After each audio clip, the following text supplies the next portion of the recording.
ဝမှာအရေးကြီးဆုံးကဘာလဲဆိုတာအလုံးသိထားဖို့ပါမြတ်စွာဘုရားကဆုံးမသွန်သင်တဲ့အခါမှာဘာကိုဥတည်ပြီးဆုံးမသွန်သင်တယ်လဲလို့ဆိုစိတ်ကောင်းနှလုံးကောင်းရှိဖို့အဓိကထားပြီးတော့ဆုံးမသွန်သင်တာဖြစ်တယ်လူဘဝမှာရုပ်အစဉ်အင်္ဂါဘလောက်ပဲချောချောပစ္စည်းဥစ္စာတွေဘလောက်ပဲပေါ်ပေါ်အရေးကြီးဆုံးက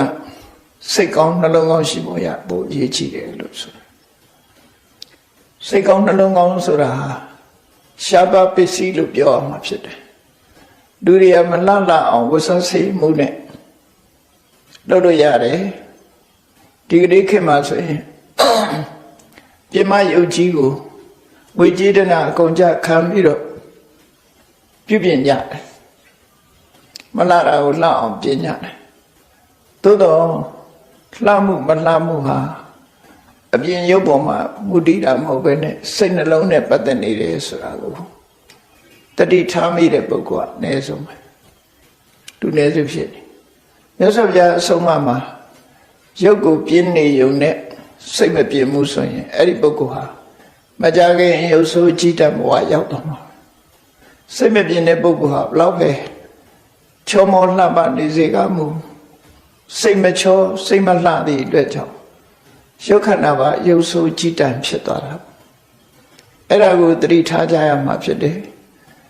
အဓိကနဲ့တာမညသို့မဟုတ်ဝိသေသနဲ့တာမညဒီနှစ်ခုကိုကြွယ်ပြခြားနာစွာမှတ်ယူထားပြီးတို့ရဲ့ဘဝမှာတာမညနဲ့ဝိသေသဘယ်လိုခွဲခြားမလဲရုပ်ဆင်းအင်္ဂါဆိုတာတာမညရုပ်ဆင်းလှပမှုဆိုတာတာမညစိတ်ဓာတ်လှပမှုကဝိသေသလို့အဓိကအရေးကြီးဆုံးကစိတ်ဓာတ်လှမှုပဲအရေးကြီးစိတ်လှတဲ့ပုဂ္ဂိုလ်ဟာဘဝမှာအယုတ်ဆိုးစရာအကြောင်းမရှိတော့တဏှာမှာလည်းအယုတ်ဆိုးစရာအကြောင်းမရှိဘူးရုပ်ကိုဘလောက်ပြင်းပြင်းစိတ်မပြင်းသမျှလူတွေဟာဆင်းရဲဒုက္ခကလွတ်ကြမှာမဟုတ်ဘူးမြတ်စွာဘုရားကဒါကိုအလေးနဲ့ထားပြီးဟောတာဘုရားမသာဝင်သူတော်စင်တွေပြုပြင်ရမှာကလူတိုင်းအသီးသီးပိုင်ဆိုင်ထားတဲ့စိတ်ဓာတ်ပဲဖြစ်တယ်စိတ်ဓာတ်ကိုဘာနဲ့ပြင်ရမလဲလို့ဆိုရင်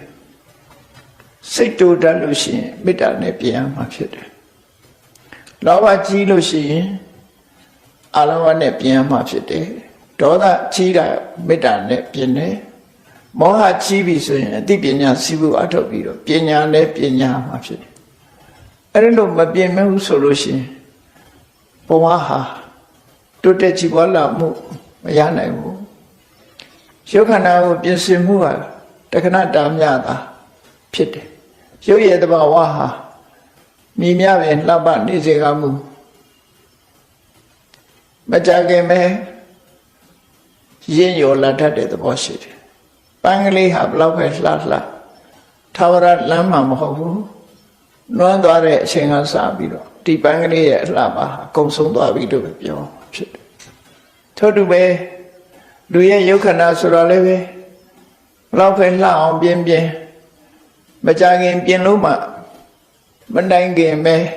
ရုပ်ဆိုးကြည်တတ်သွားတယ်စဉ်းစားကြည့်လိုက်မယ်ဆိုလို့ရှိရင်ရုပ်ပြင်တာဟာအစင်ထာဝရအတွက်အကျိုးမရှိဘူးလို့တခဏလေးတော့အကျိုးရှိကောင်းရှိတယ်တတရရဝဆဆင်ရင်ပြီးတော့စိတ်နှလုံးကိုပြုပြင်လိုက်ပြီးဆိုတော့မှပေါင်းတဲ့ဆက်ဆံရေးလူတကာရဲ့မေတ္တာရရှိမယ်အလုံးကချစ်ခင်ကြတယ်တိစားကြတယ်ကြည်ညိုကြတယ်ဆိုတဲ့ရုပ်ပလောက်လှအလုံးရဲ့ချစ်ခင်မှုကိုရကြမှာရမှာဖြစ်တယ်အလုံးရဲ့ချစ်ခင်မှုရဖို့ရအတွက်ကြတော့ကိုယ်စိတ်ကိုပြင်ရမယ်ဆိုတဲ့ဒါမြတ်ဗုဒ္ဓရဲ့အဆုံးပါပဲစိတ်ကိုပြင်လိုက်ခြင်းအပြင်ဒီဘဝတွင်လှတာမဟုတ်ဘူးဘဝတန်တရားမှာလှသွားမှာပဲဖြစ်တယ်ဟုတ်ဒါကြောင့်မို့တန်တရားဘဝအလှပညာမှာစိတ်ပဲဖြစ်တယ်လို့စိတ်တေနတယတေလောကကြီးကိုစိတ်ကရှေ့ဆောင်နေတာဖြစ်တယ်စိတ်ကောင်းနှလုံးကောင်းရှိရင်လူကောင်းသူကောင်းဖြစ်တယ်စိတ်ဆိုးစိတ်မိုက်တွေလွှမ်းမိုးနေလူဆိုးလူမိုက်ပဲဖြစ်တယ်ဒါကြောင့်မို့စိတ်ကိုပြင်ရမယ်လို့ဆိုလို့ပြင်ရပြီဆိုတဲ့အခါမှာကိုယ့်ရဲ့စရိုက် ဝါဒနာကိုကြည့်ရကိုဟာလောဘစွမ်းထက်သူလားသူများပစ္စည်းကိုမတရားယူခြင်းနဲ့လောဘရှိသလားအဲ့လိုရှိလို့ရှိရင်သူများပစ္စည်းကိုမတရားယူခြင်းနဲ့လောဘကိုအလောဘနဲ့လျှော့ချထိကနေရှိစိတ်ဆိုးတတ်တဲ့ပုဂ္ဂိုလ်လားစိတ်တူတတ်သလားအဲ့ဒါဆိုလို့ရှိရင်မေတ္တာတရားကိုကိုယ်တဏ္ဍာမှာတိဆောက်ပြီးတော့ပြုပြင်ရမှာဖြစ်အရာခတ်သိမ်းမှာတွေးဝေးနေတတ်သလားအမှန်တရားကိုမဆုံးဖြတ်နိုင်ဘူးလားဆိုရင်ပညာရအောင်ရှာမယ်ဘာနဲ့ပညာရအောင်ရှာမလဲလို့ဆိုရင်သိကျင်တတ်စင်တဲ့စိတ်ကိုမွေးပြီးတော့ထိုသိကျင်တတ်ခြင်းတဲ့စိတ်နဲ့ပညာကိုစီးပွားထောက်ရမယ်တတ်နိုင်သမျှစာကောင်းပင်ကောင်းတွေကိုဖတ်ရှုလေ့လာသုံးသပ်ခြင်းဟောပြောတာတို့တရားဟောတာတို့ဒါတွေကိုနာယူခြင်းအကြောင်းကိစ္စတစ်ခုရှိလို့ရှိရင်ဖက်ဖက်ကနေစင်ញင်သုံးသပ်တွေးတောကြည့်တတ်ခြင်းမသိတာကိုသိအောင်မေးမြန်းစူးစမ်းခြင်းဆိုတဲ့ဒီအလုပ်တွေဟာအသိပညာတိုးတက်ခြင်းအကြောင်းပဲဖြစ်တယ်အဲ့ဒါလို့အသိပညာတိုးတက်လာလို့ကိုယ်စိတ်ဟာလှပလာပြီဆိုလို့ရှိရင်အဲ့ဒီလှပတဲ့စိတ်ကလေးကိုရင့်ကျက်အောင်ပြုပြင်ရမှာဖြစ်တယ်လှပသွားတဲ့စိတ်ဒီဘယ်တော့အခါမှပြန်လဲပြီးတော့အယုတ်ဆိုးမှမဟုတ်ဘူးအစင်တော်ရလှပတဲ့အနေအထားမျိုးရောက်သွားမယ်ရင့်ကျက်လေးလေးပိုကောင်းလေးလေးဒါကြောင့်မို့နုနယ်လာတဲ့ပြုပြင်ထားတဲ့စိတ်ကလေးကိုရှင်းကျက်လာအောင်ရှင်းကျက်လာအောင်ဆိုတာဘယ်လိုရင့်ကျက်လာအောင်လောကရန်မုန်တိုင်းနေနဲ့တွေ့တဲ့အခါမှာကြန့်ခိုင်နိုင်အောင်ကြန့်ခိုင်လာအောင်ကိုယ်စိတ်ကိုပြင်ရမှာဖြစ်တယ်စဉ်းစားကြည့်လေကိုမျက်စိအောင်ပါပဲလေမုန်တိုင်းနေတိုက်လာတဲ့အခါမှာတစ်ပင်ကြီးတွေဟာရိမ့်ထိုးနေကြတယ်သို့တော့ကြောက်တောင်တွေကတော့တုတ်တုတ်မှမလှုပ်ဘူးငြိမ်သက်နေတယ်ဘာကြောင့်လဲလို့ဆိုကြန့်ခိုင်မှုချင်းမတူကြတာအဲ့တော့တစ်ပင်တို့ရိမ့်ထိုးမနေအောင်ကြောက်တောင်တို့တောင်တင်းခိုင်မအောင်ကိုယ်စိတ်ကိုတိဆောက်ကြရမှာလို့ဒီလိုဆိုလို့ရပေါ့နော်အဲ့လိုတိဆောက်လာပဲဆိုရင်လောကမှာအာယုမျိုးစုံနဲ့စိတ်ကိုလာရောက်ပြီးတော့တိုက်ခိုက်တာတွေရှိတယ်ပေါ့အဲ့ဒီတိုက်ခိုက်လာတဲ့အာယုတွေကိုကြန့်ခိုင်အောင်ကြိုးစားဘာအာယုတွေကတိုက်ခိုက်လာတော့ဆိုလို့ရှိရင်လူချင်းစရာအာယုတွေကလည်းလာတိုက်ခိုက်တာပဲစိတ်ဆိုးစရာအာယုန်တွေကလည်းလာတိုက်ခိုက်တာပဲဝေခွဲလို့မရအောင်ရှုပ်ထွေးနေတဲ့အာယုန်တွေကလည်းကိုယ်စိတ်ကိုညှဉ်းနှွမ်းစေတာပဲအဲ့ဒီလိုအာယုန်တွေရဲ့တိုက်ခိုက်လာတဲ့အခါမှာအလောဘနဲ့ကြံ့ခိုင်အောင်ပြုပြင်ထားတယ်အရောဓဆိုတဲ့မေတ္တာနဲ့ကြံ့ခိုင်အောင်ပြုပြင်ထားတယ်အမောဟဆိုတဲ့အသိပညာနဲ့ပြုပြင်ထားတယ်ဆိုတဲ့ပုဂ္ဂိုလ်ရဲ့စိတ်ဟာလုံးဝလှုပ်ရှားရိမ့်ရိုက်မှာမဟုတ်ဘူးကြန့်ခိုင်တဲ့စိတ်ရလူဘဝဆိုတာကိုလိုချင်တာကြီးလည်းရမှာမဟုတ်ဘူးဟောကိုတွေးချင်တာနဲ့ကြီးလည်းတွေးမှာမဟုတ်ဘူးလိုချင်တာလည်းရမယ်မလိုချင်တာလည်းရမယ်တွေးချင်တာနဲ့လည်းတွေးမယ်မတွေးချင်တာနဲ့လည်းတွေးမယ်အဲ့ဒီထဲမှာအကောင်းနဲ့လည်းတွေးမယ်ဆိုးနဲ့လည်းတွေးမယ်အကောင်းလည်းရမယ်ဆိုးလည်းရမယ်အဲ့လိုကြုံတွေ့လာတဲ့လောကရဲ့သဘာဝလောကဓာတ်မုန်တိုင်းနဲ့တွေ့တဲ့အခါမှာကိုယ်စိတ်ဟာရိမ့်ရိုင်ခြင်းဆိုတာမဖြစ်ဖို့ရအတွက်လေ့ကျင့်တာဟာစိတ်အလှပကိုတစားဆင်ပေးတာနဲ့အလားတရတူတယ်ပေါ့လှပအောင်ပြင်ထားတဲ့စိတ်ကလေးကိုကြန့်ခိုင်အောင်ထပ်မှန်ပြီးတော့ပြင်ညာမှာစိတ်ထက်ကြန့်ခိုင်သွားပြီဆိုတဲ့ပုဂ္ဂိုလ်ယဟန္တာပုဂ္ဂိုလ်လို့ခေါ်တာပဲနော်ယဟန္တာဖြစ်သွားပြီဆိုရင်စိတ်ဓာတ်ကြန့်ခိုင်သွားပြီယဟန္တာမဖြစ်သေးတော့လည်းပဲမိမိစိတ်ဓာတ်ကြန့်ခိုင်အောင်ပြင်ဖို့အရေးကြီးတယ်ပေါ့ဘလောက်တိုင်းတာထိကိုယ်စိတ်ဟာခဏရရှိပလဲဆိုတာကိုနှလုံးသွင်းခြင်းဖြင့်စိတ်ကိုစိတ်နဲ့ပဲပြင်ဆင်ရတာဖြစ်တယ်စိတ်ရဲ့အညစ်အကြေးကိုစိတ်နဲ့ပဲစီကျော်စိတ်ကိုစိတ်နဲ့ပြင်လဲဆိုတာအသိပညာကင်းမဲ့လို့ဖြစ်လာတဲ့အညစ်အကြေးတွေကိုတတိနဲ့ပညာနဲ့ပေါင်းစပ်ပြီးတော့ပြင်တာပဲရေးကြောင်ဖြစ်တဲ့ညုံကိုရှည်နဲ့ပဲပြန်ပြီးတော့ဆေးကြောတန်းစင်ကြတာမဟုတ်လားလူတွေဟာ ရှေးကြောင့်ဖြစ်တဲ့ရွှွညွန့်တွေကိုရေနဲ့ပဲပြန်ဆေးရတယ်ဆေးတဲ့အခါမှာတန်ရှင်းစင်ကြယ်သွားတယ်ထို့တူပဲစိတ်ကြောင့်ဖြစ်နေတဲ့မတန်ရှင်းတဲ့ပူလောင်တဲ့သဘာဝတရားတွေကိုတတိပညာလုံလဝိရိယဆိုတဲ့အစွမ်းထက်တဲ့အရာတွေနဲ့တွဲဖက်ထားတဲ့စိတ်ကလေးနဲ့ကိုယ်စိတ်ရဲ့ပူလောင်မှုတွေမအေးချမ်းမှုတွေအညစ်အကြေးတွေကိုစိတ်နဲ့ပဲပြန်ပြီးတော့သုတ်သင်ရှင်းလင်းကြရမှာဖြစ်တယ်။အဲ့ဒီသုတ်သင်ရှင်းလင်းနည်းကိုမြတ်စွာဘုရားကဟောကြားတာ။ဘုရားတရားနာရတယ်ဆိုတာအဲ့ဒီအသည့်တွေရပြီးတော့လောက်ချဖို့လုပ်တယ်ပေါ့နော်။မလုပ်ဘဲနေရင်တော့မရဘူးပဲဟာမှ။ကိုယ့်ကိုယ်စိတ်ဓာတ်ဘလောက်ချမ်းခိုင်ပြီဆိုတာကိုစဉ်းကျင်စဉ်းစားပြီးတော့ဒီလောက်ချစဉ္ညတုံတရားနဲ့စဉ်းစားလိုက်ရင်လည်းကြံ့ခိုင်မှုဆိုတာရလာအတော်အသင့်ရလာဥပမာပဲမမြဲတဲ့သဘာဝနဲ့တွေ့ရတဲ့အခါမှာကိုလိုချင်တဲ့အရာဆုံးရှုံးသွားတဲ့အခါမျိုးမှာကိုတွေ့တာနှစ်သက်မျက်နှိုးတဲ့အရာနဲ့ခွဲရတဲ့အခါမျိုးမှာဘယ်လိုဆင်ခြင်ရမလဲအေးတန်ကုဋ္ဌိထလပါလောကကြီးရဲ့သဘာဝဟာတွေ့ကြုံဆုံကွဲပဲ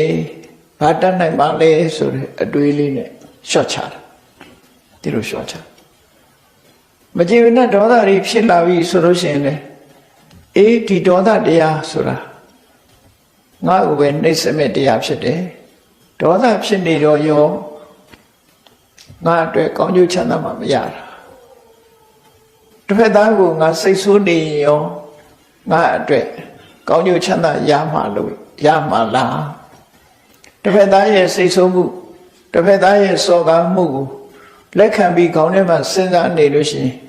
ငါမှပဲဆုံးရှုံးမှာပဲလို့ဟောဒီလိုစဉ်းစားလိုက်ပြီးတဲ့အခါကျတော့အေးကိုယ်ကပ်ပါတာမှမဟုတ်တာသူပြောတာသူနဲ့ကသက်ဆိုင်တယ်ငါလည်းမဆိုင်ဘူးဒီလိုနှလုံးသွင်းပြီးတော့တစ်ဖက်သားရဲ့စော်ကားမော်ကားတာနဲ့ကြုံတဲ့အခါမှာလည်းပဲအဲ့ဒီလိုသိခံခြင်းနဲ့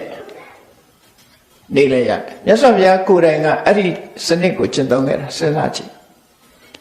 လက်မခံတဲ့လက်ဆောင်နဲ့မြတ်စွာဘုရားကိုယ်ပစ္စည်းတစ်ခုလာပေးတယ်ကိုကယူလိုက်လို့ရှိရင်လက်ခံလိုက်တယ်မယူဘူးဆိုရင်လက်မခံအဲ့တော့တစ်ဖက်သားကကိုယ်ကိုလာဆဲတာဟာ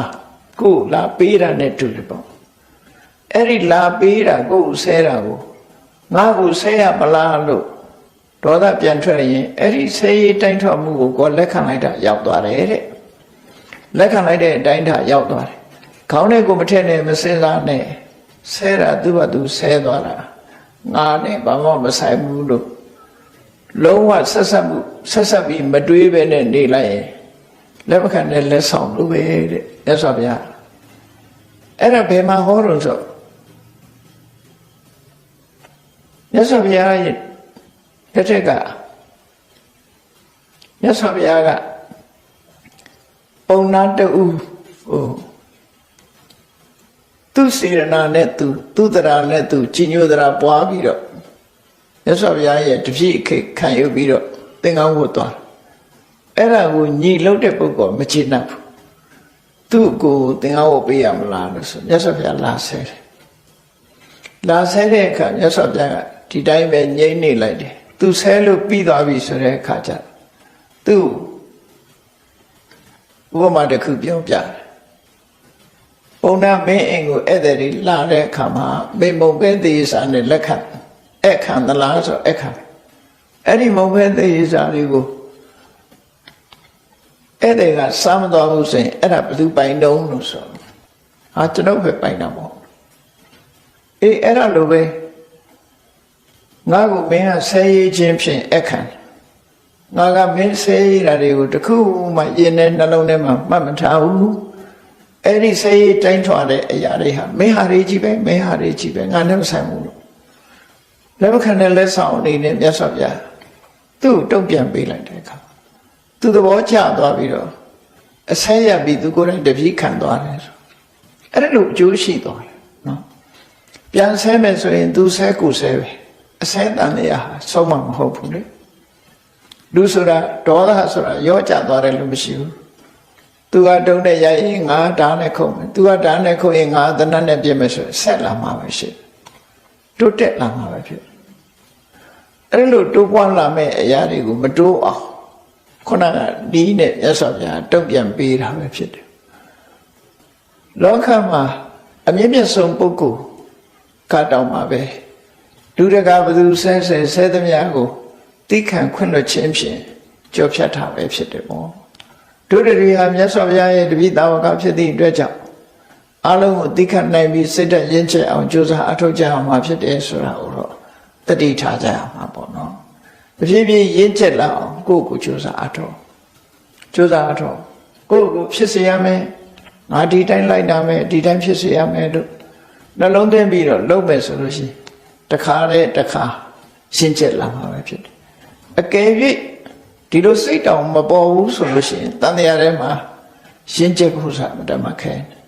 စိတ်ကောင်းနှလုံးကောင်းရှိဖို့တောင်ခဲနေစိတ်ကောင်းနှလုံးကောင်းရှိပြီးရင့်ချက်ဖို့ဆိုတာဝေလာဝေဖြစ်သွားနိုင်တယ်ပေါ့ဒါကြောင့်မို့ဒီနေ့အမတ်တရားစကားပြောတဲ့ထဲမှာမှတ်သားစရာလေးကပါတော့ဆိုမတ်တရားစကားပြောတဲ့ပုဂ္ဂိုလ်က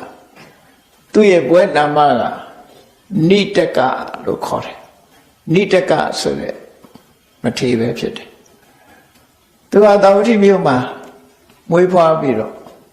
သာဝတိမြို့ဆိုတာမကြာခဏမြတ်စွာဘုရားကြွလာပြီးနောက်ပိုင်းမှာနှစ်ပေါင်း25နှစ်တိဝါဆိုခဲ့တဲ့နေရာဖြစ်တော့မြတ်စွာဘုရားနဲ့တွေ့ကြုံကြရတယ်တခါမဟုတ်တခါကြုံတယ်ဇေရုံကျောင်းမှာလည်းပဲနေ့စဉ်နဲ့မြတ်တရားကြီးဟောနေတယ်ပုပ္ပယုံကျောင်းမှာဟောတယ်ဇေရုံကျောင်းမှာဟောတယ်မြတ်စွာဘုရားနဲ့ကြုံတွေ့လို့တရားဓမ္မနာယူလိုက်တဲ့အခါမှာတရားလို့ဆိုတဲ့စိတ်ဝင်စားမှုစိတ်ဆွမ်းအားယုံကြည်ချက်ဟာတိုးမြင့်လာတရားမနာလို့ရှိရင်တရားဆိုမဖြစ်ဘူးနော်တရားနာရမှတရားဖြစ်တာအဲ့ဒီဖြစ်လာတဲ့တရားဟာဉာဏ်နဲ့ကုသိုလ်တွေဆက်လုပ်ဖို့အတွက်တွန်းအားတွေပဲပေါ့နော်ဒါကြောင့်မို့တရားဖြစ်အောင်လို့မြတ်စွာဘုရားနဲ့တွေ့တော့ဘုရားဟောတဲ့တရားကိုနာရင်ကနေတရားဖြစ်လာအဲ့ဒီတတ္တာဆိုတဲ့ယုံကြည်မှုစွမ်းအားနဲ့ပဲလုပ်ပဲကောင်းတဲ့လုပ်တွေလုပ်ပဲဆိုပြီးသာသနာ့ဘောင်ဝင်ပြီးတော့ရံဟုတ်တယ်ဟုတ်ပြီးတော့မြတ်စွာဘုရားရဲ့ဟောပြောချက်တွေအဲ့တော့မြတ်စွာဘုရားဘာတွေဟောတာတော့တရားဖြစ်လာတဲ့ပုဂ္ဂိုလ်တွေဟာဖြစ်စဉ်လေးတစ်ခုပြောပြနော်မြတ်စွာဘုရားလက်ထက်ကတရားဖြစ်စဉ်ဖြစ်လာတဲ့အခါမှာအချို့ပုဂ္ဂိုလ်တွေကမိသားစုဘဝမှာဆက်လက်နေထိုင်ပြီးတော့တရားနှလုံးသွင်းတယ်ဒါနသီလကောင်းမှုလုပ်တယ်တချို့ပုဂ္ဂိုလ်တွေကြတော့တဘဝထဲမှာပဲအကျွတ်တရားရခြင်းဒီဘဝမှာပဲနောက်ဆုံးဖြစ်ခြင်းယန္နာဖြစ်ခြင်းနဲ့ဆိုတော့ယန္နာဖြစ်ဖို့တိအောင်မကြိုးစားဘူးဒီဘဝမှာမိသားစုနဲ့ပဲကုသိုလ်ကောင်းမှုလုပ်ပြီးပါရမီဖြည့်မယ်ဆိုတဲ့ပုဂ္ဂိုလ်တွေကလူဘဝမှာနေလိုက်ကြဒီဘဝပဲနိဗ္ဗာန်ရအောင်ကြိုးစားတော့မယ်လို့ဆိုတဲ့ပုဂ္ဂိုလ်တွေကြဘာလို့တော့တရားဖြစ်လာပြီးတော့မိသားစုဘဝကိုစွန့်တယ်ကိုရှိတဲ့ပစ္စည်းလေးတွေမိသားစုကိုလွှဲအပ်လိုက်တယ်နော်အဲ့ဒါကို renounce လုပ်တယ်လို့ခေါ်တယ်အစီပွားရေးတွေအကုန်လုံးစွန့်လွတ်လိုက်တယ်အလုံးပေးထားခဲ့ပြီးတော့ဘုန်းကြီးဝတ်လိုက်တယ်ပေါ့နော်သင်္ကန်းဝတ်တယ်သင်္ကန်းဝတ်လိုက်ခြင်းဟာဘာကစလဲလို့တရားဆိုတာကဖြစ်လာတဲ့အခါမှာသင်္ကန်းဝတ်ခြင်းဆိုတာသီလကိုစောင့်ခံယူခြင်းပဲဖြစ်တယ်လူတွေလိုဒီပါဏာတိပါဒဝေရမဏိသိက္ခာပဒံသမာရိယာမိလို့ယဟန်နေကြတော့စိုးစရာမလို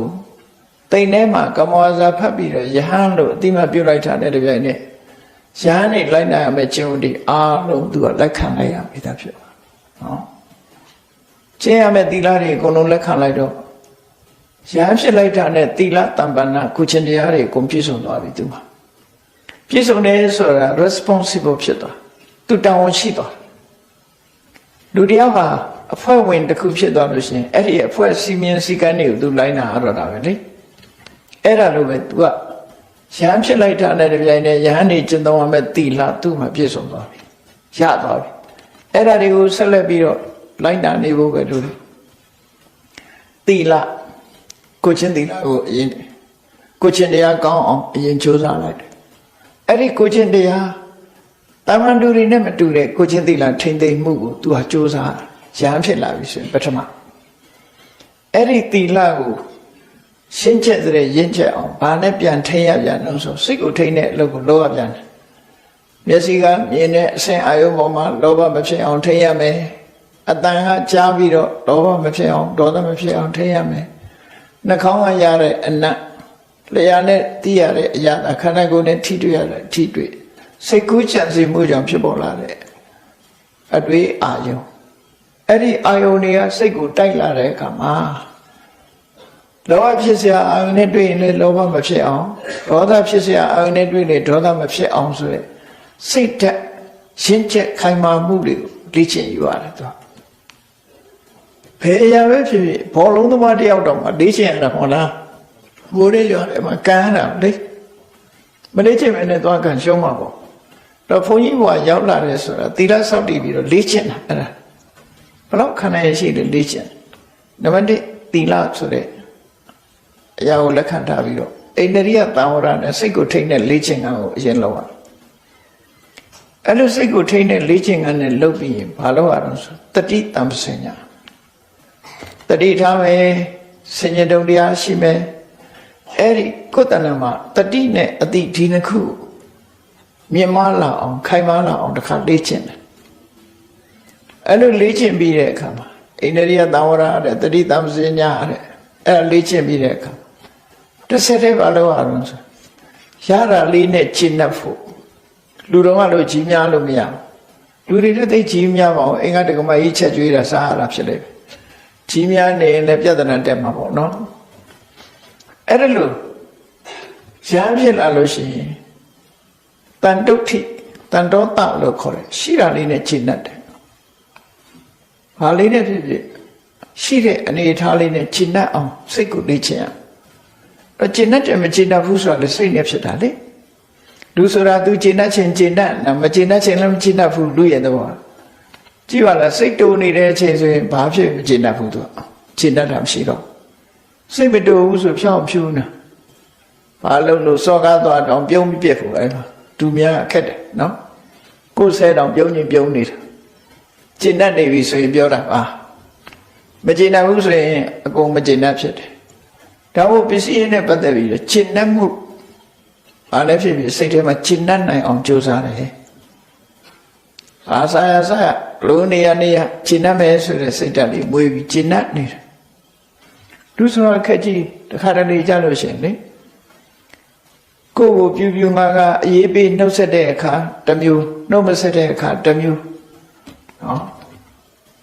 လူဆိုတာလေးတွေးပါပဲကိုယ်ကိုနှုတ်ဆက်ခြင်းနှုတ်ဆက်တော့မှမနှုတ်ဆက်ခြင်းလည်းမနှုတ်ဆက်ဘူးသူ့တွေးနဲ့သူသွားနေတယ်အဲ့ဒါတွေလိုက်ပြီးဒီကောင်ငါပေါ်မှာလည်းမြင်တဲ့နဲ့မမြင်အောင်ဆောင်းသွားတယ်လို့ဆိုမကျေနပ်တာတွေလည်းဖြစ်တတ်တယ်မျိုးအစုံနေတာအဲ့တော့ပစ္စည်းနဲ့ပတ်သက်ပြီးတော့လည်းမကျေနပ်တာမရှိနဲ့အစားအစာနဲ့ပတ်သက်လို့လည်းမကျေနပ်တာမရှိနဲ့မကျေနပ်တာရှိလို့ရှင်လူကိုယ်တိုင်ကလည်းလွင့်စင်သွားတဲ့တတိထားငရုတ်သီးကြိုက်တဲ့တခါကြီးတယောက်ထမင်းပွဲထဲမှာငရုတ်သီးမပါလို့ထမင်းစားရင်ငရုတ်သီးမပါတော့အဆက်စားနေကြဆိုမစားရတဲ့အခါကျငရုတ်သီးမရှိဘူးလားဆိုမရှိဘူးဒီနေ့ဝယ်လို့မရလို့ငရုတ်သီးမပါဘူးဆိုထမင်းပွဲထသွားတယ်ငရုတ်သီးရှာမယ်ဆိုထွက်သွားရင်ဘာစိတ်ကူးတွေပေါက်ပြီးတော့သွားတယ်တော့မသိဘူးမြန်မာပြည်အောက်ပိုင်းရောက်သွားပြီးနှစ်တော်ကြာအဲ့ဒီမှာအိမ်အောင်ချအဲ့ဒါမြို့သိမပါတာကြောင့်လို့မကျေနပ်ရအနေသွားတာအဲ့ဒါတကယ်အဖြစ်ဖြစ်ပဲကြားဘူးတဲ့တကယ်အဖြစ်ဖြစ်နော်အဲ့ဒါမျိုးတွေရှိတယ်ပဲကြိုက်တဲ့သူကထမင်းပွဲထဲမှာပဲမပါဘူးဆိုရင်အိမ်မှာပဲမရှိဘူးလားလို့ဆိုတာရှိတယ်ရှိတာတွေလွန့်တာပြစ်လိုက်တော့လို့ပြောတာလည်းရှိတယ်ပဲမစားရလို့ဘာပဲဖြစ်ဖြစ်သူကမကျေနပ်တာဆိုတာတခုခုနဲ့မကျေနပ်တယ်အဲ့ဒီမကျေနပ်မှုမရှိအောင်မရိယာဆရာတော်ကြီးလို့နှလုံးသွင်းရမယ်တဲ့ဘုရင်လက်ထက်ကမရိယာဆရာတော်ကြီးမရိယာဆရာတော်ကြီးကိုကပ္ပိယတွေကစမ်းသပ်တယ်ဆရာတော်ကြီးကဒါအသိခံတယ်လို့ပြောတယ်ဟုတ်လားမဟုတ်လားစမ်းကြည့်မယ်တနေ့ကျတော့ဆွန့်ချက်တာပြုတ်စိတ်နေအောင်ချက်တာဆရာတော်ဒီနေ့တော့ထမင်းချက်တာရေများသွားပြီးတော့ဆွန့်နေပြော့သွားတယ်ဆရာတော်ကြီးကစားရင်ပါပြောတယ်အေးပေါ့ကွာအစာကြေတာပေါ့ ပြောဘူးတဲ့မညီဘူးတဲ့ဆောင်းကလည်းပြောလိုက်တာလို့မညီဘူးအစာကြေတာပေါ့ကွာဝါရသက်တာပေါ့ကွာတဲ့အဲ့လိုပြောနောက်ရဲ့ကျတော့ဆောင်းကိုတောင်းတောင်းကြီးချက်လာတယ်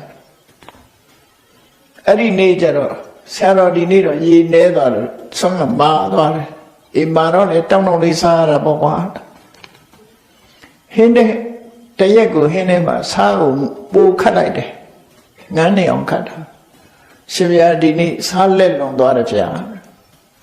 လူကလည်းအမျိုးဆိုရှိတယ်ဘုန်းကြီးတို့ရောငယ်ငယ်တုန်းကအဖိုးကြီးတယောက်ရှိတယ်စကားပြောရင်ထစ်တယ်သူထစ်တယ်အဲ့တော့အိုးတကြီးဆိုတာအလှတန်းရှိရင်အဲ့ဒီအိုးတကြီးတွေကချက်ကြနော်ရွာတွေမှာအဲ့လိုရှိတယ်လူတွေချက်ကြတွင်းချက်ဟင်းချက်ကြအဲ့ဒီတကကြီးကိုဒီဟင်းချက်တဲ့လူတယောက်ကဟင်းမီးခိုင်းတာပေါ့ဘာကြီးလာဟင်းမီးစမ်းမအောင်ဆိုပြီးတော့ဒါပေမဲ့သူ့လက်ထဲမှာသူကစားကွက်ကြီးကခိုင်ထားသေးတယ်စားကိုဇွန်းနဲ့ကောလာပြီးတော့ဟင်းမီးပေးစမ်းမအောင်စားပေါ့လားစားလေးလားဆိုဟိုလူရဲ့လည်းစကားထပ်တယ်အဲ့ဒီမှာစားခိုင်ထားတဲ့လူကခိုင်ထားသူကစားပြီးတဲ့အခါကျတော့ဘာပြောတာလဲဆိုသူကခက်ရှိမတဲ့ဥစကားခက်ဆိုတော့ဟိုလူကစားတွေခတ်ထည့်လိုက်စားတွေထည့်လိုက်ပြီးတော့မှသူကခက်ငန်းဆိုဖြစ်သွားတယ်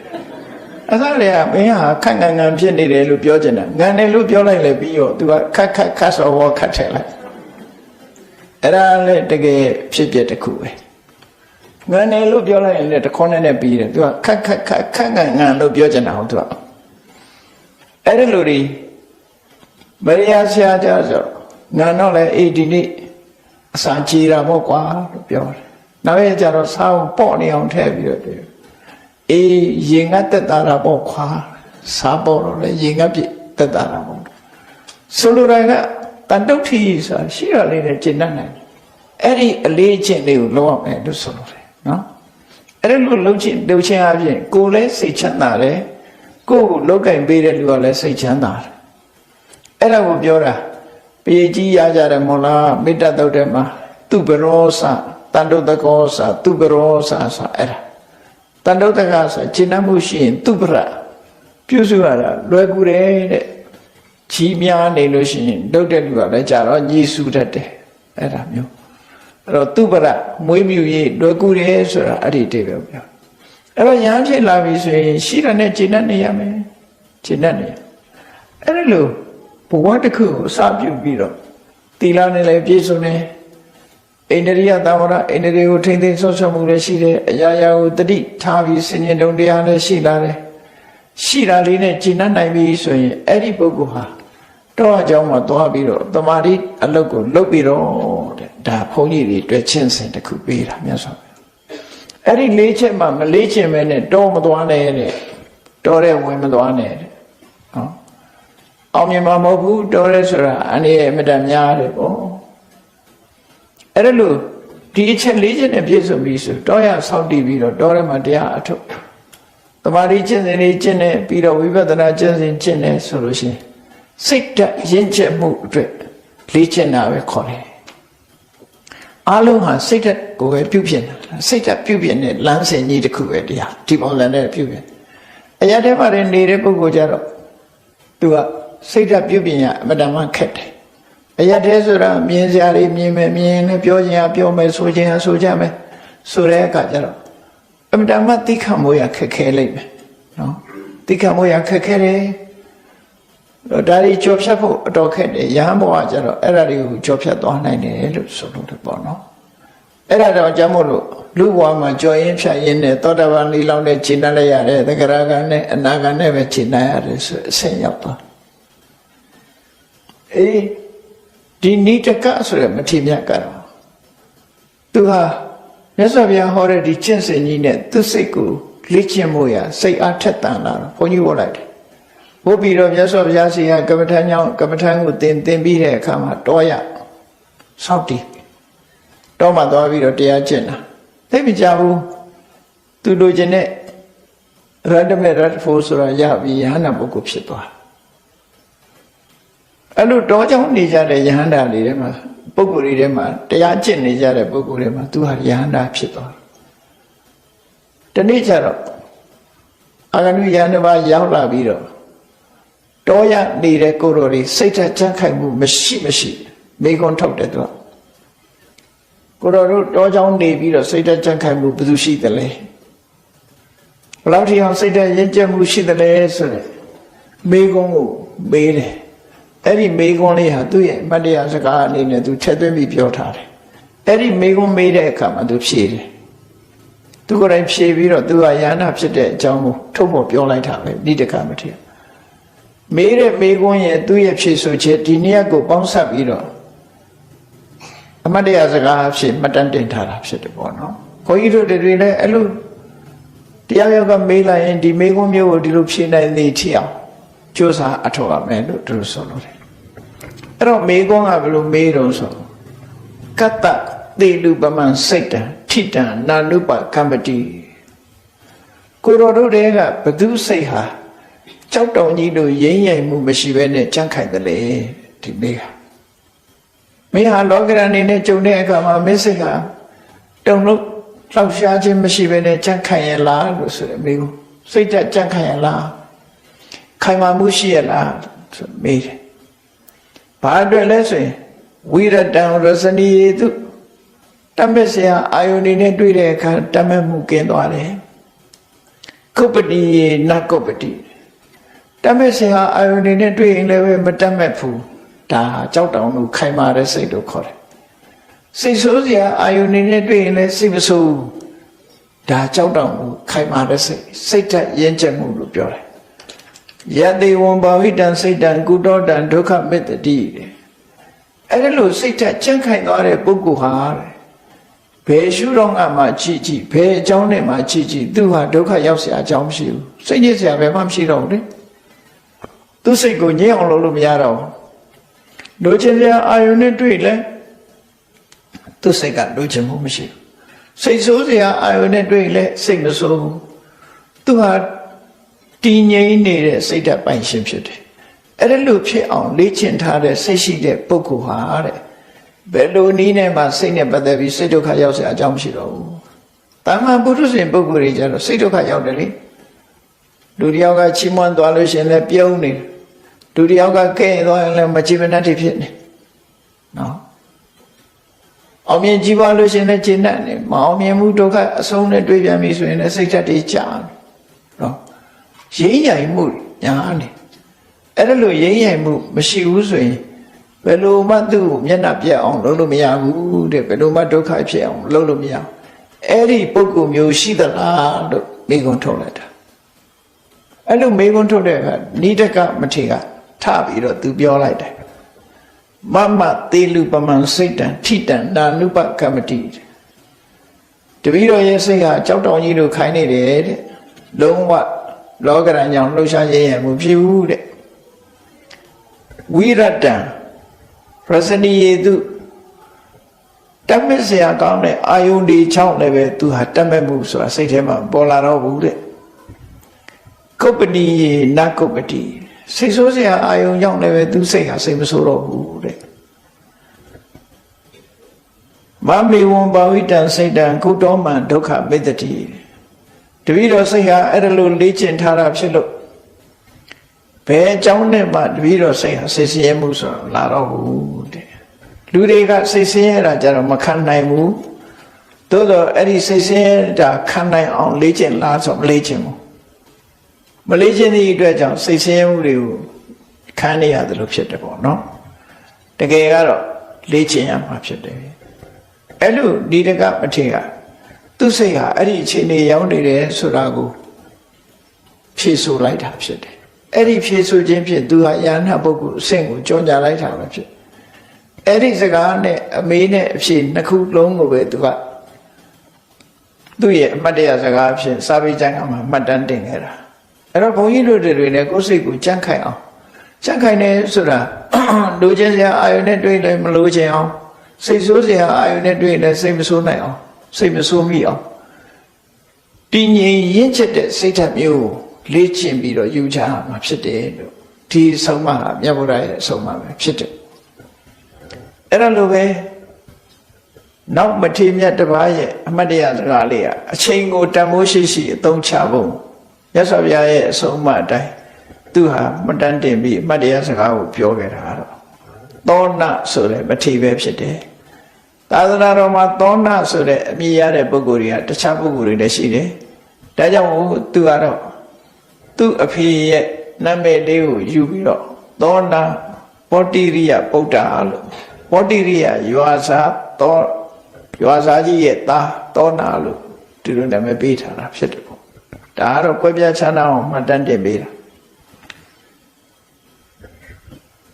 သူကလည်းတောရတဲ့ရွာမှာပောတိရိယဆိုရွာမှာသူ့ဖေကရွာတကြီးပေါ့ရွာစားပေါ့ဘုရင်တွေလက်ထက်ကတော့ရွာစားဆိုပြီးတော့ခံတာရွာစားဆိုတာဘယ်လိုပုဂ္ဂိုလ်လဲလို့ဆိုရင်အဲ့ဒီရွာကထွက်တဲ့အခွန်တွေကိုဒီရွာကိုသူအုပ်ချုပ်ရလာတဲ့အခွန်တွေကိုသူသုံးခွင့်ရှိတယ်ဘုရင်အမှုတော့ဘုရင်ကိုလည်းဆက်သူလည်းပဲဒီအခွန်ဘဏ္ဍသူရတယ်အဲ့ဒီကြေးရွာလုံယုံရေးနဲ့နော်အန္တရာယ်ကင်းရေးကိုလည်းသူတောင်းယူရတယ်အဲ့ဒီပုဂ္ဂိုလ်မျိုးရွာစားလို့ခေါ်တယ်နော်ပမာဆိုင်ဝိုင်းထဲမှာကြားဘူးတယ်မဟုတ်လားကဲရွာစားဆိုတဲ့စကားစေဝေဒကြီးကတကယ်ရွာစားပဲတိဘောမင်းကရွာတရွာပိုင်စားပေးထားလို့ရွာစားလို့ခေါ်တာအခုခေတ်ကတော့စကားအနေနဲ့သာရွာစားတာဘာရွာမှမစားရအောင်ခေါ်တာနော်ခဏခေတ်တော့ကြေးရွာအုပ်ချုပ်ရေးမှုလို့ပဲခေါ်တယ်ရွာစားလို့မခေါ်တော့ဟိုရခင်ကတကြီးလို့လည်းခေါ်တယ်ဘုရင်လက်ထက်ကတော့ကာမဘောဇကရွာစားရွာရဲ့ခွန်ပန္နာတွေကောက်ပြီးဘုရင်ကိုအချိုးကြပေးကျန်တာသူအိတ်ထဲထည့်ပေါ့ခုတော့အကုန်လုံးထည့်လားမသိဘူးခုလည်းရွာစားတွေပါပဲလေစားနေရင်တော့ရွာစားပဲပေါ့မစားဘူးဆိုရင်တော့ရွာစားမဟုတ်ဘူးနော်အဲ့ဒီပောတိရိယဆိုရွာစားရဲ့တာတောနာသူလည်းမြတ်စွာဘုရားနဲ့တွေ့တဲ့အခါမှာတရားဓမ္မနာတော့သရတရားဖြစ်တယ်တရားစွမ်းအားကထက်တန်လာသည့်အချိန်လေးမှာသူကဘုန်းကြီးဝတ်လိုက်တယ်ဘုန်းကြီးဝတ်တဲ့အခါကျတော့ပြင်းလာတယ်သူကပြင်းလာတော့ဘာလို့တော့ဆိုရင်စာပြီးအိတ်နော်မေတော်ကပြောတယ်စာပြီးအိတ်နေဘိက္ခုလေးအဲ့ဒါလို့နေတာညဆိုလိုက်အိတ်တယ်သူများတွေတရားထုတ်တယ်မထုတ်ဘူးစားလိုက်တောင်းလိုက်သွားလိုက်လာလိုက်အိတ်လိုက်ပဲသူကအဲ့လိုနေတယ်အဲ့တော့မြတ်စွာဘုရားကတတိပေးရမယ့်အချိန်ရောက်ရင်တတိပေးတယ်တတိပေးရမယ့်အချိန်မဟုတ်ဘူးဆိုလည်းမပေးဘူးဒီတိုင်းပဲကြည့်တယ်မြတ်စွာဘုရားမြတ်စွာဘုရားကအချိန်ခါကိုသိတာတမန်ပုဂ္ဂိုလ်တွေကတော့အချိန်ခါမဟုတ်သွားသိတဲ့အခါမှာဟိုအကျိုးတရားမှုလဲတယ်ပေါ့မြတ်စွာဘုရားကတော့သူအသိဉာဏ်နဲ့ရင့်ကျက်မှုမရှိသေးတဲ့အခါမှာဘာမှမပြောဘူးနောက်ဆုံးမှသူဆုံးမရမယ့်အချိန်ရောက်လာပြီဆိုတော့သူ့ကိုပါဆုံးမတယ်မြတ်စွာဘုရားဆုံးမတဲ့စကားလေးကနတ္တဝတုပိတုံဟောတိရတ္တိနက္ခတ္တမာလိနီနက္ခတ္တမာလိနီတာယနက္ခတုတာယနက္ခလို့ဆိုတဲ့ပန်းနေနဲ့စမ်းကြက်လှပနေတဲ့ရတ္တိညအခါဆိုတာတဲ့နတ္တဝတုပိတုံဟောတိအိပ်ဆက်ပြီးဖြုံးတီးရမယ့်အခါမဟုတ်ဘူးနေ့ဆိုရင်လူတန်နေငှက်တန်နေချက်တန်နေခုဆိုကားတန်နေပါလေနေ့ဆိုဆူတယ်လေပဝန်းကျင်အဆူညံနေတဲ့နေ့ကြလူတွေလည်းသွားကြလာကြတယ်ညကြတော့မဟုတ်အကုန်လုံးအိပ်ဆက်နားနေဘာသာမှမကြောက်ငြိမ်းနေတယ်ကောင်းကင်မောကြည့်လိုက်လို့ရှိရင်လည်းကြက်တရားလေးတွေကလှလှပပအလှဆင်ထားသလိုဖြစ်တယ်သို့တော့ပြင်းတဲ့ပုဂ္ဂိုလ်ကတော့အဲ့ဒီညာရဲ့အလှဆိုတာ तू သိမသိဘူးအိပ်ပြစ်လိုက်တာဟောအိပ်လိုက်ပြီဆိုရင်ညာအလှမြို့ကလူတွေတနာစရာကောင်းတဲ့ညာရဲ့အလှသိမသိဘူးညာဆိုလဲလျှက်စမီးတွေနဲ့ဆိုညာရဲ့အလှဘာမှမသိဘူးကောင်းကင်အလှကြီးကသူတို့ဟုတ်တယ်သိအကျိုးရှိจิตတရားနက္ခจิตတရားတွေကလည်းသူတို့မခံစားတတ်ဘူး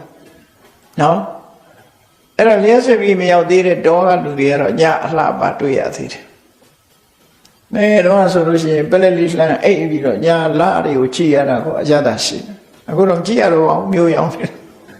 နော်မိမရှိတဲ့တောတွေမှာဆိုလို့ရှိရင်ညအခါအပြင်ထွက်ပလက်လန်အိပ်ဩကောင်းငယ်ကျဲလေးတွေလာကြီးတွေသွားနေတာဆိုလွန်ပြောစက်ကောင်းတယ်ပေါ့အဲ့ဒါပြောတာမြတ်စွာဘုရားရတ္တိနက္ခတ္တမာလိနီ လက်ခတ်ပန်းနေတဲ့စမ်းကြဲတဲ့ညအခါဆိုတာတဲ့နတ္တဝသူပိတဟောတိအိစ္ဆယုံအတွက်တသက်မဟုတ်ဘူးတဲ့ဟောလူတွေကအိစ္ဆပြီးချိန်ဖြုံးလိုက်ကြတယ်တဲ့အိစ္ဆပြီးချိန်ဖြုံးတယ်လို့ဆိုလို့တယ်ပฏิစက္ခိတုမေဝေတာရတ္တိဟောတိဝိသနာတာစဉ်းစားဉာဏ်ရှိတဲ့ပုဂ္ဂိုလ်တွေကတဲ့ညဟာအခွင့်ကောင်းပဲလူတန်နေတိတ်ဆိတ်ပြီးတော့အမှန်တန်ငြိမ်သက်ပြီးတော့နေ့တည်းကနေပူလို့အပူတွေရှိတော့လဲညအခါမှာတော့အေးချမ်းတယ်အေးချမ်းတဲ့ညအခါလာမှာကိုယ်စိတ်ထဲမှာလောဘတွေမဖြစ်အောင်ဒေါသတွေမဖြစ်အောင်ကိုယ်စိတ်ကိုဆေးကြောတုတ်တင်တဲ့အလုပ်ညအခါမှာလုပ်တယ်လို့ဆိုတော့တယ်နော်တခိုးတွေကလည်းညတော့အလုပ်လုပ်တာပဲသူတို့လူများတွေအိတ်နေတာကိုကြည့်ပြီးတော့သူကတော့ခွင့်ကောင်းယူပြီးတော့ပစ္စည်းရှာတခိုးတွေများဟာလည်းညအလုပ်လုပ်တဲ့လူပဲနော်မြတ်စွာဘုရားကအေးညအခါမှာဆိုတာတဲ့တိတ်ဆိတ်ငြိမ်သက်တဲ့အချိန်အခါဖြစ်လို့အေးချမ်းတဲ့အခါဖြစ်လို့ညမှာဆိုရင်တရားနှလုံးသွင်းတရားထိုင်မယ်ဆိုရင်ပို့ပြီးတော့ထိရောက်တယ်လို့ဆိုသူ့ကိုသတိပေးတာညမှာတရားနှလုံးသွင်းအိပ်ပြီးတော့အချိန်မဖြုံးနဲ့အဲ့ဒီလိုမြတ်စွာဘုရားကသူ့ကိုသတိပေးလိုက်တဲ့အခါဒီသောဏဆိုတဲ့ယဟန်မြတ်စွာဘုရားကတော့ငါအိဋ္ဌာတွေသိပြီဆိုပြီးတော့လန့်ဖြန့်သွားပြီးတော့အဲ့ဒီကနေစပြီးကြိုးစားတော့ညသိပ်ပဲတော့နော်တမိုးရှိရှိသုံးချမယ်ဆိုပြီးသူသုံးချပြီးတော့သူ့ကိုယ်သူဘယ်လောက်ထိအောင်အာတင်းစိတ်တွေပေါ်လာတယ်လေလို့ဆိုအာတင်းတယ်လို့ဆိုသူကသင်္ကန်းမိုးခင်တော့သူတို့ရွာကမြတ်စွာဘုရားရဲ့ဝေဖွားရဒီကပိလဝတ္ထုနဲ့နီးတယ်ပေါ့သူကတောရွာကတောသက်ကြီးရဲ့သားကပိလဝမျိုးနဲ့နီးတယ်အဲ့ဒီအချိန်မှာကပိလဝမျိုးကိုအုပ်ချုပ်တဲ့ပုဂ္ဂိုလ်ကဗတ္တိယလို့ခေါ်တယ်အလှည့်ကျအုပ်ချုပ်တယ်ကြတာနော်အလှည့်ကျအုပ်ချုပ်တယ်ဒိဋ္ဌိမင်းတွေလည်းပဲခဏရာဇာလို့ခေါ်တယ်မြတ်စွာဘုရားရဲ့အမျိုးတွေကခဏရာဇာလို့ခေါ်တယ်ဒီအစုလိုက်ခုခေတ်လို့ဆိုရင်တော့ပါဠိမန်တွေမိမတွေလို့ပေါ့နော်လွတ်တော်အမတ်တွေလို့သူတို့ဟာအုပ်စုလိုက်နေထိုင်ပြီးတော့အလဲကျဥက္ကဋ္ဌလုပ်ပြီးတော့တိုင်းပြည်အုပ်ချုပ်ကြတယ်အဲ့ဒီအချိန်မှာဗတ္တိယဆိုတဲ့တာဂဝေမင်းကသူကအုပ်ချုပ်တယ်အဲ့ဒီဗတ္တိယတာဂဝေမင်းကြီးရဲ့ဗတ္တိယတာဂဝေမင်းကလည်းသူကိုယ်ပိုင်စစ်တပ်ကလေးရှိတယ်သောတော်ရဏတော်လည်းသူကိုယ်ပိုင်စစ်တပ်တွေနဲ့နေကြတာပဲအားလုံးမြန်မာပြည်နေလက်ထက်ကလည်းအဲ့လိုပဲနေတာနော်ဆင့်ခေါ်လိုက်လို့ရှိရင်ဝိုင်းပြီးတိုက်ကြရတာရှိရကိုရွာကိုနေကြတဲ့ခုနရွာသားတွေဆိုတာလေကိုရွာကိုနေအဲ့မှာသူရဲ့ကောင်းတွေရှိတယ်နော်ကိုရွာထွက်လာတယ်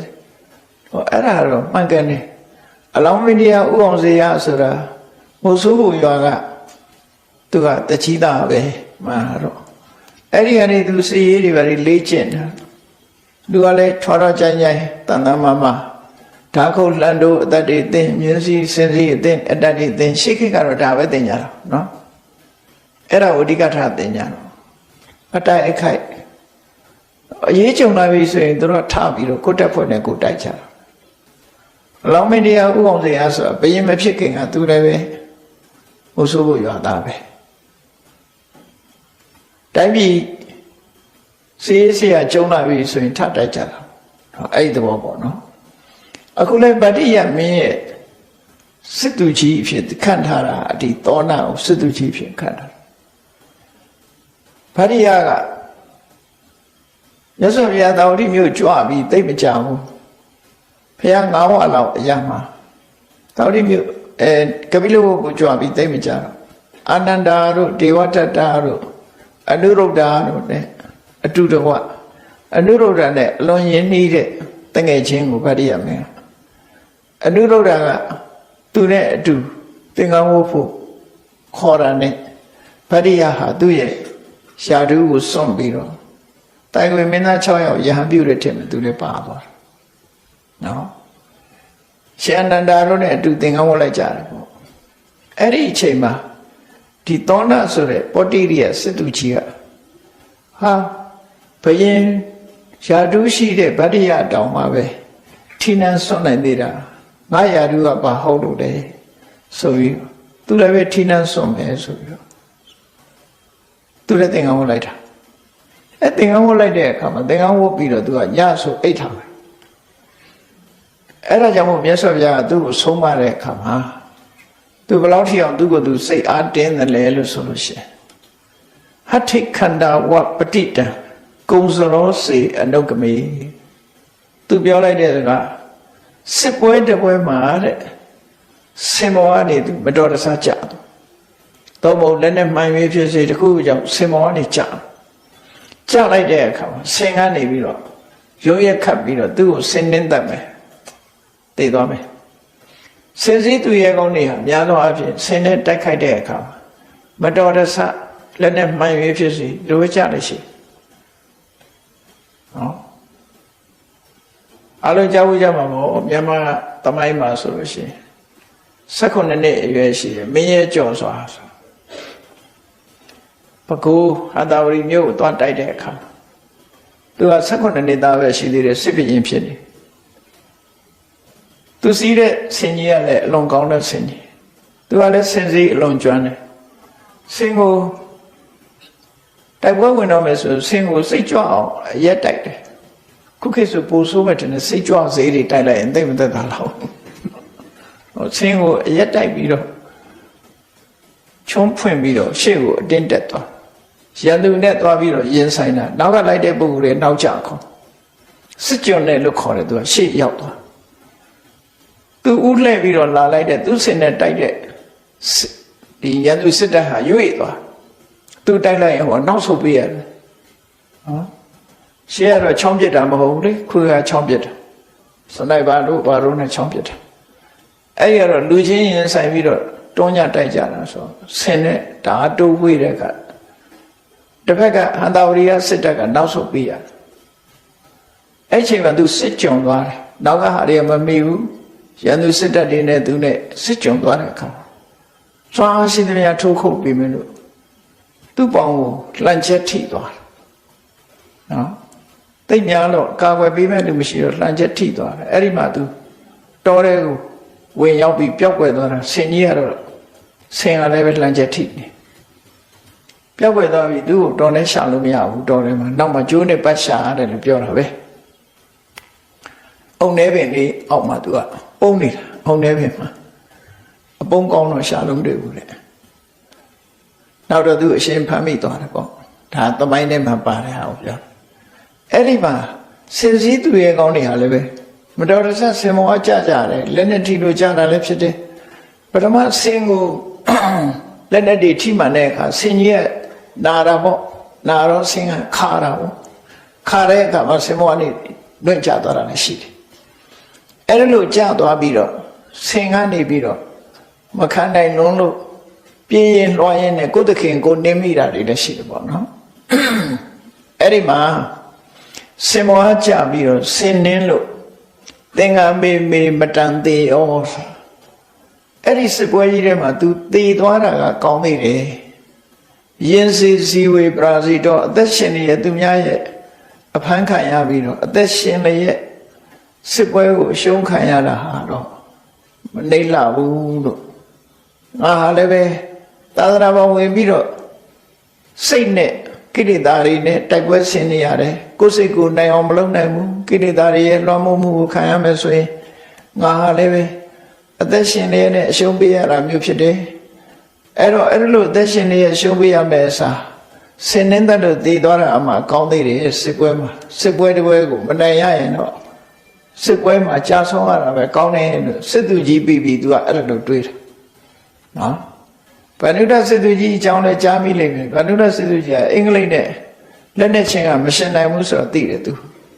တိုက်တယ်သူလည်းသူသက်ရှင်နေရဲ့ဆစ်ရှုံးရမယ်ဆိုတာလည်းသူလည်းမခံနိုင်ဘူးပေါ့အဲ့ဒါကြောင့်မလို့အင်္ဂလိပ်တွေကမှန်မြောင်းနေနဲ့ကြည်နေတာကြည်မှန်းသိရတဲ့နဲ့ကိုထီးကြီးမိုးပြီးတော့သူကစစ်မျက်နှာရှေ့တန်းကိုထွက်ပြီးတော့လှုပ်တဲ့အခါကျဘုံမှန်သွားတယ်မဟုတ်လားနော်တဏှုပြုမှာကြာဆုံးသွားတယ်ဆိုအဲ့ဒါသူတို့ရဲ့ခံယူချက်ကဘာလို့ဆိုရင်အေးဆစ်ရှုံးမဲ့အစားစစ်ပွဲမှာသေတာကောင်းတယ်သေခံလိုက်တဲ့သဘောဖြစ်သွားတာပေါ့နော်သေတာကောင်းတယ်ဆိုအခုလည်းပဲဒီ သောနာဆိုတဲ့ဒီကစစ်သူကြီးဘွားကနေပြောင်းလဲလာခဲ့တာဆိုအဲ့ဒီလိုပဲယဟန်ဖြစ်ပါလေရတဲ့ယဟန္တာမဖြစ်ဖဲနဲ့ကိရိတာတိုက်ပွဲမှာအရှုံးပေးလိုက်ရမယ်ဆိုရင်အသက်ရှင်အရှုံးပေးရမယ်ဆိုရင်ငါဘွားမမြတ်ဘူးစစ်ပွဲမှာဆင်းနှင်းလို့သိရတာကမြတ်သေးတယ်အဲ့တော့အရှုံးမခံဘူးငါကြိုးစားမယ်ဆိုပြီးကြိုးစားအထောက်လိုက်တာသူလည်းပဲယဟန္တာဖြစ်သွားတယ်မြတ်စွာဘုရားကသူ့ကိုဆုံးမတဲ့ညအခါဆိုတာတရားအထုတ်ဖို့အချိန်သာဖြစ်တယ်အိပ်ဖို့အချိန်မဟုတ်ဘူးဆိုတာကို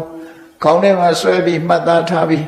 သူဟာစစ်ပွဲတစ်ပွဲကိုဆင်နွှဲရတယ်လို့စိတ်ထဲမှာအာယုံပြုပြီးတော့ညလုံးပေါက်တရားဓမ္မကျင့်ကြံကြိုးကိုအထောက်လိုက်တာမကြခင်ပဲယဟန္တာဖြစ်ပြီးတော့သူ့တိုက်ပွဲဟာပြီးဆုံးသွားတာအဲ့ဒါကိုအမှတ်တရစကားအနေနဲ့ပြောဆိုတာဖြစ်တယ်တရားချစ်ခင်သူတော်စင်ပြိဿအပေါင်းတို့တကယ်သူတော်ကောင်းပုဂ္ဂိုလ်ကြီးတွေဟာဘဝမှာဒီဘဝတိုက်ပွဲဆိုတာ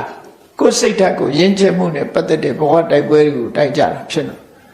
ဘုန်းကြီးတို့တွေလည်းကိုယ်စိတ်လေးကိုဖြူစင်အောင်အလုပ်လုပ်ခြင်းဟာတိုက်ပွဲတစ်ခုကိုတိုက်ရတယ်လို့ပဲစိတ်ဓာတ်ယဉ်ကျေးအောင်ကြိုးစားတာလည်းပဲတိုက်ပွဲတစ်ခုကိုတိုက်ရတယ်လို့ပဲမနိုင်မချင်းစိတ်ဓာတ်ကိုလှပအောင်စိတ်ဓာတ်ကိုယဉ်ကျေးအောင်တို့တွေကြိုးစားအထောက်အမှာဖြစ်တယ်ဆိုတာကိုယ်စီမှတ်သားပြီးကြိုးစားအထောက်နိုင်ကြပါစေကုန်သတည်း